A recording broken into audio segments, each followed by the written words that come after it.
Online গণিত ক্লাসে সকলকে স্বাগত। হে মহান চালক, আমাদের সকলের উপর শান্তি বর্ষণ করুন এবং আমাদের সকলকে সুস্থ রাখুন।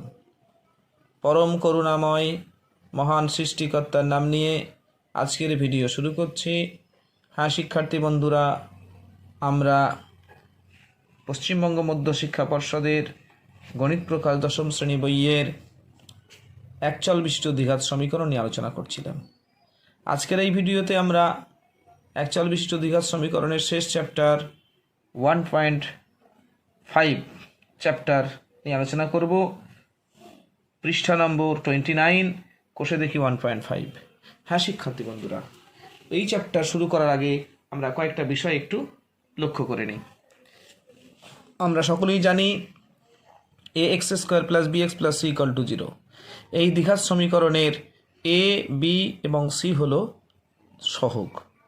এই সমীকরণের দুটি বীজ থাকে, সেটাও আমরা জানি।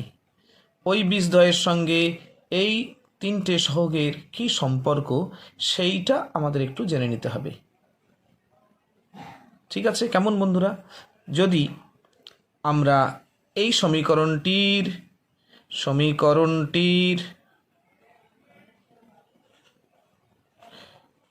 বীজদ্বয়, যদি সমীকরণটির বীজদ্বয় যদি আলফা ও বিটা হয়,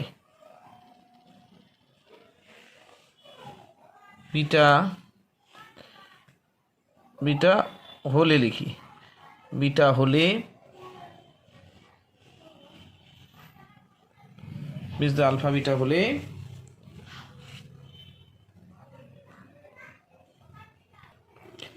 বীজদ্বয় আলফা বিটা হলে বীজদ্বয়ের সমষ্টি alpha plus beta equal to হবে মাইনাস বি বাই এ।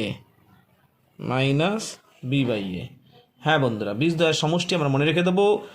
এই সমীকরণে বীজদ্বয়ের যোগফল হবে এই সমীকরণটির সহগগুলির মধ্যে এই বি এর সহগ বাই এর এক্সের সহগ বি বাই সহগ এ, অর্থাৎ এক্সের সহগ বাই x² সহগ আগে মাইনাস, অর্থাৎ এটা মনে রেখে দেব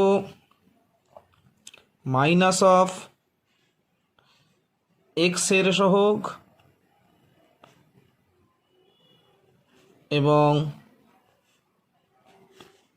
তলায় হবে x² সহগ। কেমন বন্ধুরা? এটা আমাদের মনে রাখতে হবে। একই রকমভাবে বীজদ্বয়ের গুণফল এবং গুণফল আলফা ইন্টু বিটা, বীজদ্বয়ের গুণফল alpha into beta equal to হবে সি বাই এ।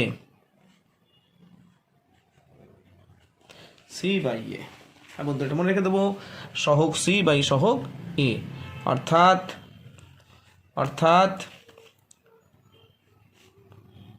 ধ্রুবক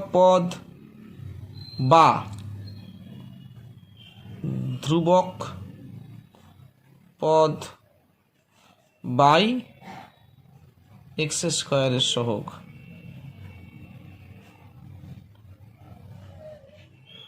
তাহলে এটা আমাদের কিন্তু মনে রাখতে হবে যে বীজদ্বয়ের সমষ্টি equal to minus B by A এবং বীজদ্বয়ের গুণফল হবে সি বাই এ।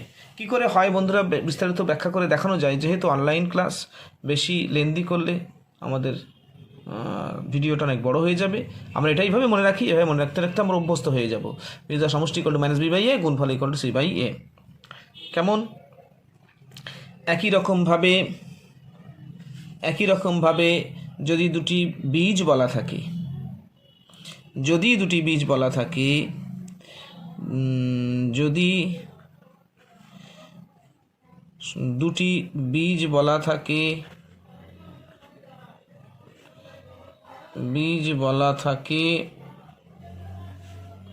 তবে দ্বিঘাত সমীকরণটি হবে দ্বিঘাত সমীকরণটি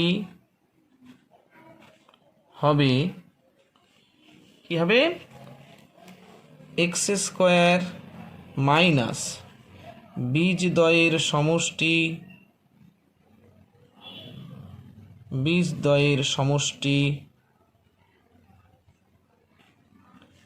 ইন্টু এক্স প্লাস বীজদ্বয়ের গুণফল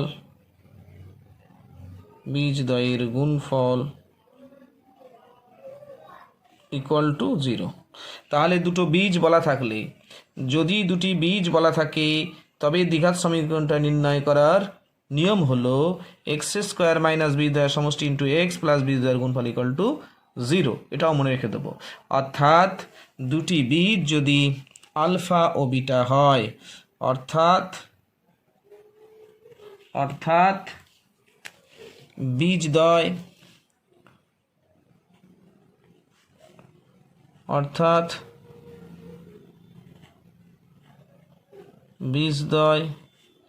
আলফা ও বিটা হলে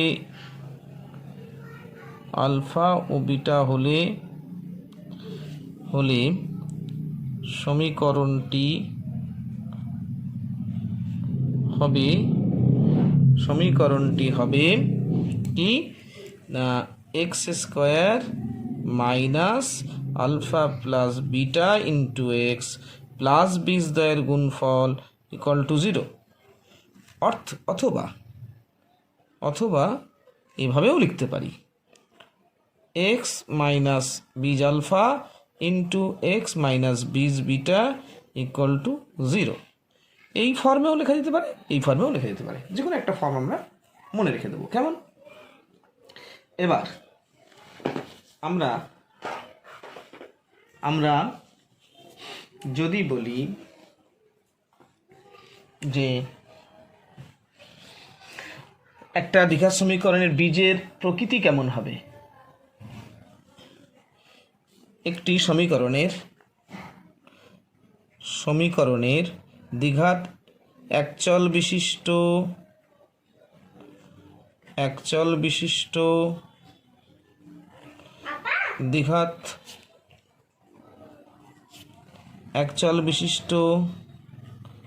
দ্বিঘাত সমীকরণের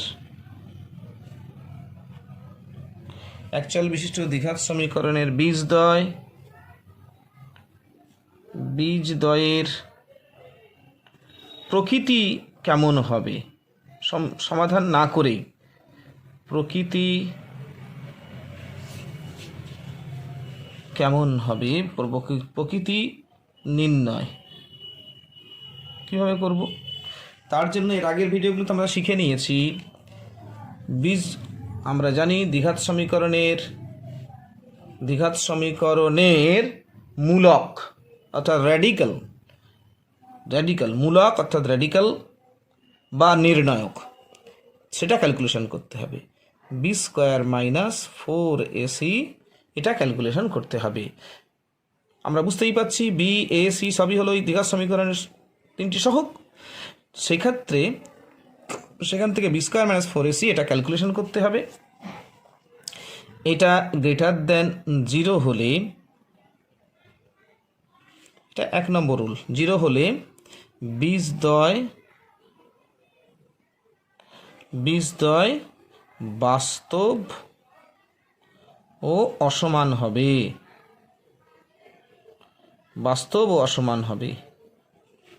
2 number b square minus 4ac equal to 0 হলে বীজদ্বয় বাস্তব ও সমান হবে। 3 number b square minus 4ac less than 0 হলে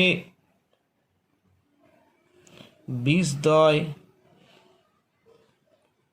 অবাস্তব হবে।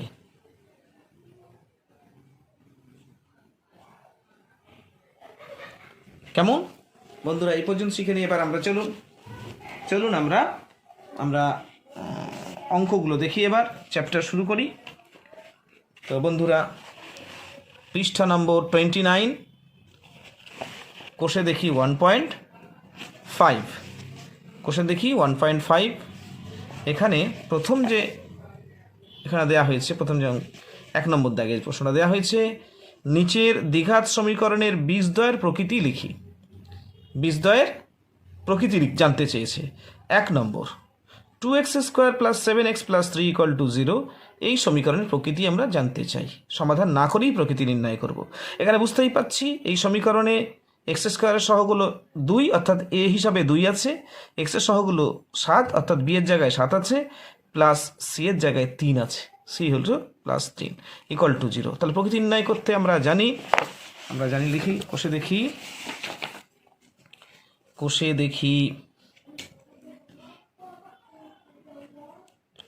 দেখি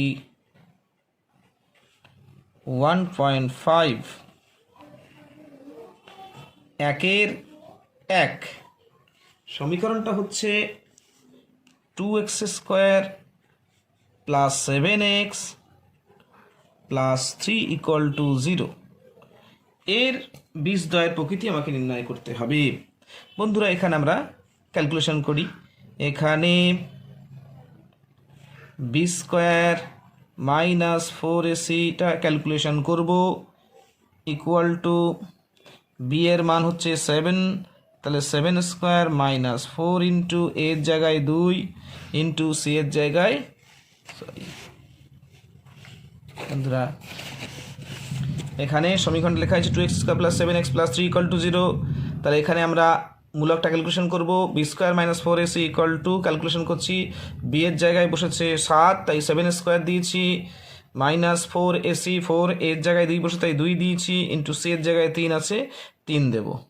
ক্যালকুলেশন করি, 7 × 7 = 49, -4 × 2 = 8, 3 × 8 =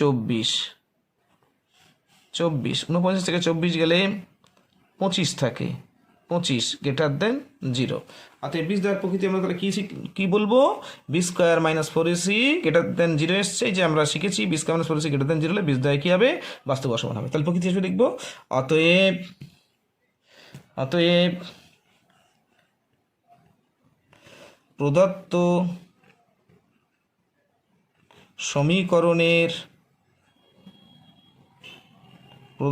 সমীকরণের বীজদ্বয় বাস্তব ও অসমান হবে। বন্ধুরা, আমরা এটুকুই লিখব, কারণ আমাদের বীজদ্বয়ের প্রকৃতি জানতে চেয়েছিল, বীজ কি নির্ণয় করতে বলেনি, তাই আমরা বীজ নির্ণয় করতে যাব না। বাস্তব ও অসমান হবে, এটুকুই লিখে আমরা শান্ত থাকব। পরের প্রশ্ন দেখি। 2 নম্বর প্রশ্ন এখানে দেওয়া হয়েছে। 2 নম্বর কোয়েশ্চেনটা, 3x² - 2√6x + 2 = 0। 2 নম্বর সমীকরণ লিখে ফেলি, তার প্রকৃতি আমরা নির্ণয় করব। 2 নম্বর সমীকরণটি এখানে দেওয়া হয়েছে 3x² - 2√6 × x + 2 = 0। হ্যাঁ বন্ধুরা, এখানে আমরা বীজদ্বয়ের প্রকৃতি নির্ণয় করব। তাহলে এখানে ক্যালকুলেশন করি। এখানে b² - 4ac ক্যালকুলেশন করতে হবে। b² - 4ac = b এর জায়গায় কত বসেছে বন্ধুরা? -2√6, তাহলে আমরা তাই দেবো, -2√6 তার whole square. b² সূত্রতে -4ac, 4a মানে 3 বসেছে, তাই 3 বসাবো, 4 × a × c, c এর জায়গায় 2 বসেছে। এটা = কত হচ্ছে? এটা ক্যালকুলেশন করলে -− প্লাস, 2 × 2 = 4, আর √6 এর স্কোয়ার করলে রুট উঠে যাবে, 6 হবে। √6 মানে 6 হবে, তাহলে 4 × 6, 4 × 6 = 24, 24 - 3 × 2 = 6, 4 × 6 = 24, 24 - 24 = 0। তাহলে বন্ধুরা আমরা কি পাচ্ছি? এখানে 2 নম্বর শর্ত ফুলফিল হচ্ছে, b² - 4ac = 0 এসছে, তাহলে লিখবো বীজদ্বয় বাস্তব ও সমান হবে। তাহলে আমরা এখানে সিদ্ধান্ত করব, অতএব বীজদ্বয় অতএব প্রদত্ত সমীকরণের বীজদ্বয় প্রদত্ত সমীকরণের বীজদ্বয় বাস্তব ও সমান হবে। এটুকুই আমাদের এখানে উত্তরটা শেষ হবে। 3 নম্বর প্রশ্ন বন্ধুরা, 3 নম্বর প্রশ্নটা এবার দেখি। 3 নম্বর প্রশ্নটা আমরা দেখে নিই। দেয়া হয়েছে 2x² - 7x + 9 = 0। লিখি 2x² - 7x + 9 = 0। 2x² - 7x + 9 = 0। হ্যাঁ বন্ধুরা, এখানেও আমরা b² - 4ac ক্যালকুলেশন করব। এখানে b² - 4ac এটা ক্যালকুলেশন করি। b² এখানে b কত বসেছে -7, তাহলে -7 তার স্কোয়ার -4 a হচ্ছে 2 ইন্টু c হলো 9 ইকুয়াল টু এটা স্কোয়ার করলে মাইনাস মাইনাসে প্লাস 7 7 49, এটা হবে b² - 4ac ক্যালকুলেশন করছি। -7² - 4 into 2 into 9 equal to 7 7 49 -4 2 8 8 9 72 -72 equal to -9 আর 3 দিলে 12 হাতে 1 12 হাতে 1 1 5 আর 2 7 23 যেটা লেস দ্যান 0। বন্ধুরা এখানে দেখতে পাচ্ছি আমরা কোন ফর্মটা ফিল আপ করছে, কোন ফর্মের মধ্যে পড়ছে b² - 4ac লেস দ্যান 0, তাহলে বীজদ্বয় অবাস্তব হবে। হ্যাঁ বন্ধুরা, তাহলে এখানে আর পুরোটা লিখছি না, আমরা লিখব অতএব বীজদ্বয় প্রদত্ত সমীকরণের লিখতে হবে, বন্ধু লিখবেন প্রদত্ত সমীকরণের বীজদ্বয় অবাস্তব হবে। কেমন? এর পরের প্রশ্ন আমরা দেখি। পরের প্রশ্নটা হচ্ছে 2/5x² - 2/3x + 1 = 0। হ্যাঁ বন্ধুরা, 4 নম্বর প্রশ্নটা আমরা লিখে ফেলি। 4 নম্বর প্রশ্নটা লিখে ফেলি।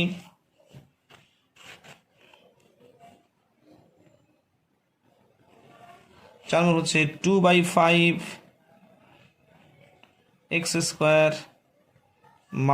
- 2/3x + 1 = 0। এখানেও আমরা ক্যালকুলেশন করি। এখানে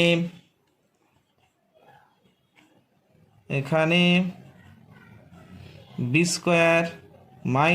4ac এটা ক্যালকুলেশন করব। এইটা ইকুয়াল টু b মানে এখানে -2 এর 3 তাহলে -2/3 তার হোল স্কোয়ার -4ac এ হলো 2 এর 5 ইন্টু c হলো 1 ইকুয়াল টু এটা ক্যালকুলেশন করলে মাইনাস মাইনাসে প্লাস 2 দুগুণে 4 4 এর 9 মাইনাস 4 দুগুণে 8 এর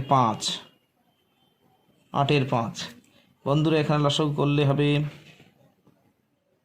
5 9 45 লসাগু 9 5 4 5 20 মাইনাস 5 9 5 8 9 72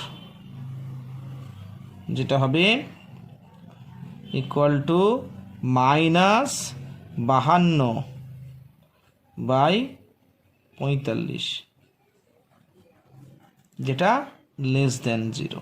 তাহলে এখানে দেখা যাচ্ছে b² - 4ac লেস দ্যান 0 হয়েছে।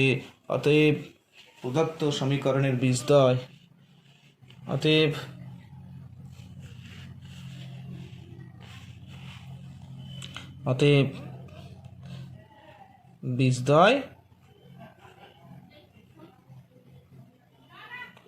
বীজদ্বয় অবাস্তব হবে।